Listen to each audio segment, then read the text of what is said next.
पहली और बड़ी खबर जो निकल कर आ रही है कि गलवान घाटी में झड़प वाली जगह से 1 किलोमीटर पीछे हटी है चीनी सेना। जी दोस्तों, आपको बता दें कि पूर्वी लद्दाख में गलवान घाटी में भारत चीन के बीच तनाव कम होना शुरू हो गया है। शीर्ष सूत्रों के मुताबिक चीन की सेना और वाहन गलवान घाटी पर झड़प वाली जगह से 1 किलोमीटर पीछे हट गए हैं। गलवान घाटी के पास चीन के सैनिकों की संख्या में कमी देखी गई है। जी दोस्तों, आपको बता दें कि गलवान घाटी में झड़प के बाद ये पहली बार है जब चीन की सेना पीछे हटी है। भारत और चीन के बीच बातचीत के बाद गलवान घाटी के पास चीनी सेना और वाहनों में कमी देखने को मिली है। इस तनाव को कम करने के लिए दोनों देशों के बीच सैन्य स्तर और राजनयिक स्तर पर कई मीटिंग्स हुई थी। इस दौरान दोनों देश की सीमा पर तनाव कम करने को राजी हुए थे। दोस्तों, आपको बता दें कि 15 जून की रात को गलवान घाटी में भारत और चीन की सेना के बीच में झड़प हुई थी। इसमें भारतीय सेना के कर्नल संतोष बाबू समेत 20 जवान शहीद हो गए थे। दोस्तों, आगे बढ़ने से पहले वीडियो को लाइक और शेयर जरूर कर दें। अगर अभी तक आपने चैनल को सब्सक्राइब नहीं किया है तो सब्सक्राइब करें, बेल के आइकन को दबाएं, ऑल नोटिफिकेशन को जरूर ऑन करें। और इसी के साथ बढ़ते हैं अगली बड़ी खबर की तरफ। अगली बड़ी खबर जो निकल कर आ रही है कि पिछले 3 एग्जाम के आधार पर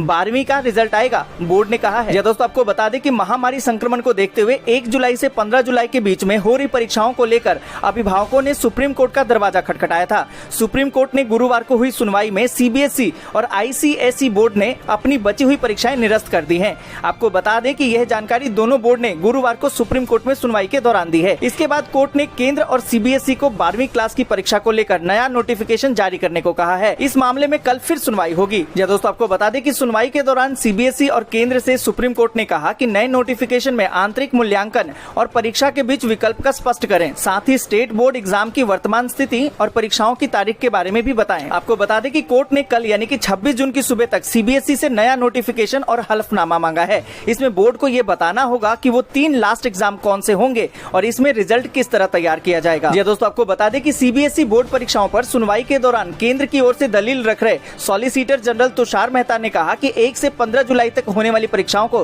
कैंसिल कर दिया गया है। महाराष्ट्र, दिल्ली, उड़ीसा ने हलफनामा दाखिल करके परीक्षा आयोजित कराने में असमर्थता जताई है। अब परीक्षाएं तब होंगी जब माहौल अनुकूल होगा। दोस्तों, आपको बता दें कि अभिभावकों की तरफ से इसमें याचिका दाखिल की गई थी और याचिका में ये मांग की गई थी कि सीबीएसई बोर्ड की ये परीक्षाएं भी रद्द कर दी जाएं और इंटरनल असेसमेंट के आधार पर रिजल्ट घोषित किया जाए। जी दोस्तों, इसमें आपको बता दें कि सीबीएसई ने कोर्ट में ये कहा है कि बोर्ड ने कक्षा 10वीं के छात्रों के लिए पूरी तरह से परीक्षाएं कैंसिल कर दी हैं, लेकिन कक्षा 12वीं के छात्र वैकल्पिक रूप से सीबीएसई बोर्ड की परीक्षा के लिए उपस्थित हो सकते हैं। जी दोस्तों, बढ़ते हैं अगली बड़ी खबर की तरफ। अगली बड़ी खबर जो निकल कर आ रही है कि स्कूलों में आएगा नया सिलेबस, बदलेंगी किताबें, सरकार ने दिए हैं आदेश। जी दोस्तों, आपको बता दें कि महामारी के दौरान सरकार ने स्कूली शिक्षा में बदलाव का बड़ा फैसला लिया है। आपको बता दें कि 15 साल बाद स्कूली शिक्षा में ये बदलाव होने जा रहा है। अब नए सिलेबस के साथ एनसीईआरटी से पूरा पाठ्यक्रम तैयार करने को कहा गया है। आपको बता दें कि मानव संसाधन विकास मंत्रालय ने कहा है कि स्कूली शिक्षा के लिए राष्ट्रीय कार्यक्रम की रूपरेखा तैयार की जाए, जो 15 साल बाद ये बदलाव किया जा रहा है। इस नई रूपरेखा का मसौदा दिसंबर तक तैयार हो जाएगा।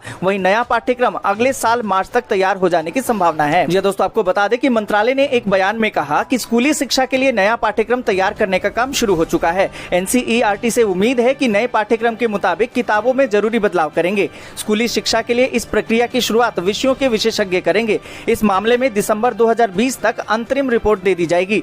नया पाठ्यक्रम मार्च 2021 तक तैयार होने की संभावना है। एनसीईआरटी की किताबों में अभी तक सिर्फ 5 बार यानी कि 1975, 1988, 2000 और 2005 में ही बदलाव हुआ है। दोस्तों, हम आपसे जानना चाहेंगे कि क्या स्कूली शिक्षा के पाठ्यक्रम में बदलाव होने की वाकई में जरूरत है? इस पूरी खबर पर आप अपनी राय कमेंट करके जरूर बताएं। जी दोस्तों, बढ़ते हैं अगली बड़ी खबर की तरफ। अगली बड़ी खबर जो निकल कर आ रही है कि पीएम मोदी करेंगे सीएम योगी के ड्रीम प्रोग्राम की शुरुआत, 1 करोड़ लोगों को मिलेगा रोजगार। जी दोस्तों, आपको बता दें कि प्रधानमंत्री नरेंद्र मोदी 26 जून को देश के सबसे बड़े रोजगार कार्यक्रम को ऑनलाइन माध्यम से संबोधित करेंगे।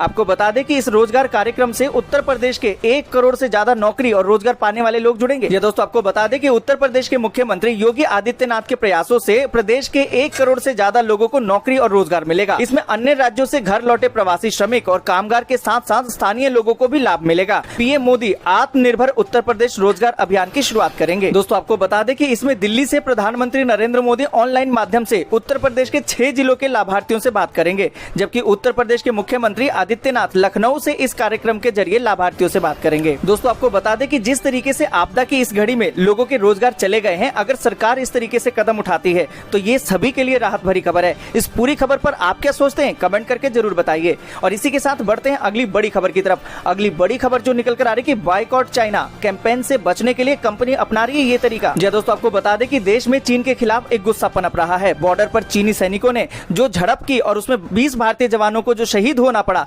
इसी के बाद से लोगों में चीनी सामान का बहिष्कार शुरू हो गया। कोलकाता में अब चीनी कंपनी Xiaomi ने अपने MI के स्टोर के बाहर मेड इन इंडिया के बैनर लगा दिए हैं ताकि लोग चीनी प्रोडक्ट समझकर उसके सामान का बहिष्कार न करें। आपको बता दें कि Xiaomi एक चीनी कंपनी है जिसकी शुरुआत 2010 में हुई थी।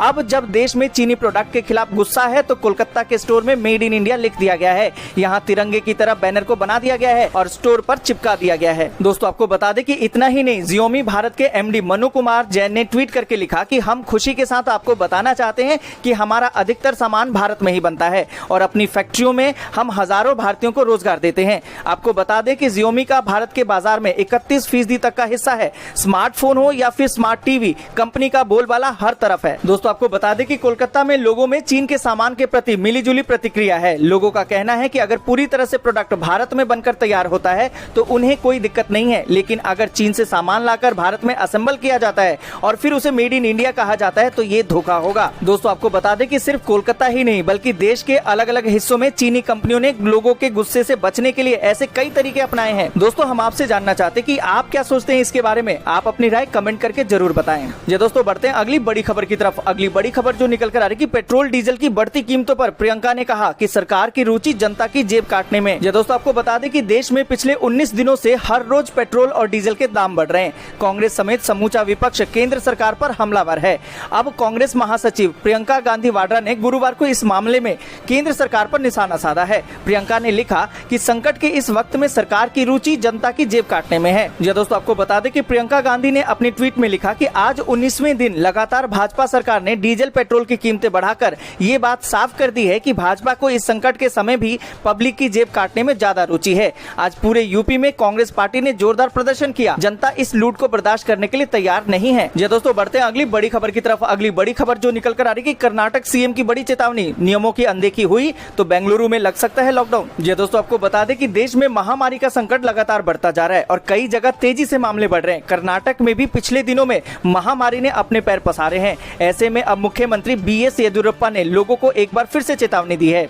आपको बता दें कि येदियुरप्पा ने कहा है कि अगर लोग सोशल डिस्टेंसिंग और नियमों का पालन नहीं करेंगे तो बेंगलुरु में एक बार फिर से सख्त लॉकडाउन लगाना पड़ सकता है। जी दोस्तों आपको बता दें कि सीएम ने कहा कि पिछले दिनों में केस तेजी से बढ़े हैं, इस पर जल्द ही एक आपातकालीन बैठक बुलाई जाएगी। हम फिर से नियमों को सख्त कर सकते हैं, ऐसे में लोगों का सहयोग जरूरी है। जी दोस्तों बढ़ते हैं अगली बड़ी खबर की तरफ। अगली बड़ी खबर जो निकल कर आ रही है, डीजल की कीमतें बढ़ने से 15% बढ़ सकता है माल ढुलाई का भाड़ा, बढ़ सकते हैं जरूरी चीजों के दाम। जी दोस्तों आपको बता दें कि डीजल की कीमतों में हुई रिकॉर्ड वृद्धि के कारण ट्रकों से होने वाली माल ढुलाई की लागत में 15% से अधिक की बढ़ोतरी हो सकती है। इसका सीधा असर दूध, सब्जी, दवाई और अनाज की कीमतों पर पड़ेगा। यह दोस्तों आपको बता दें कि इस तरह खाद्य वस्तुओं की मुद्रास्फीति दर में बढ़ोतरी हो सकती है। डीजल की कीमतों में वृद्धि का असर सीधा कृषि फसलों की उत्पादन की लागत में पड़ेगा, जिसके कारण कृषि उत्पादों के मूल्य भी बढ़ सकते हैं। यह दोस्तों बढ़ते हैं अगली बड़ी खबर की तरफ। अगली बड़ी खबर जो निकल कर आ रही है कि 3 महीने बाद आज से फिर शुरू हुई एम्स की ओपीडी। सीधे न पहुंचे अस्पताल, सिर्फ ये मरीज उठा सकते हैं लाभ। यह दोस्तों आपको बता दें कि महामारी के कारण करीबन 3 महीने पहले बंद दिल्ली एम्स की ओपीडी आज यानी कि 25 जून से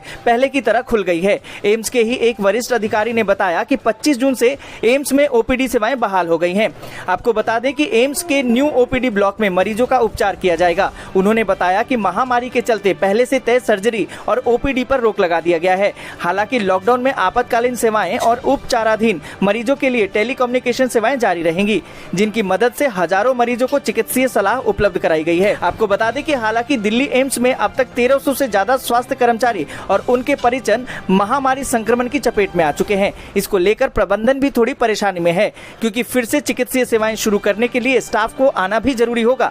हालांकि एम्स प्रबंधन का कहना है कि इनमें से 75% स्टाफ वापस काम पर आ चुका है। जी दोस्तों बढ़ते हैं अगली बड़ी खबर की तरफ। अगली बड़ी खबर जो निकल कर आ रही है, ई कॉमर्स कंपनियों का बड़ा फैसला। अमेजन और फ्लिपकार्ट बताएंगे किस देश में बना है प्रोडक्ट। जी दोस्तों आपको बता दें कि भारत चीन सीमा विवाद के बाद चीन के खिलाफ पूरा देश एकजुट हो गया है। पूरे देश में चीनी कंपनियों और चीनी प्रोडक्ट का लगातार बहिष्कार हो रहा है। देश में चाइनीज सामानों के बहिष्कार का अंदाजा आप इसी बात से लगा सकते हैं कि देश में काम कर रही ई कॉमर्स कंपनियों ने अपने प्लेटफॉर्म पर बेचे जाने वाले सभी प्रोडक्ट के साथ उसको तैयार करने वाले देश का नाम भी सार्वजनिक करने का फैसला लिया है। जी दोस्तों आपको बता दें कि कहा यह जा रहा है कि अगले 2 सप्ताह में अमेजन और फ्लिपकार्ट सहित तमाम ई कॉमर्स कंपनियां अपने प्रोडक्ट के साथ मूल देश की जानकारी देंगी।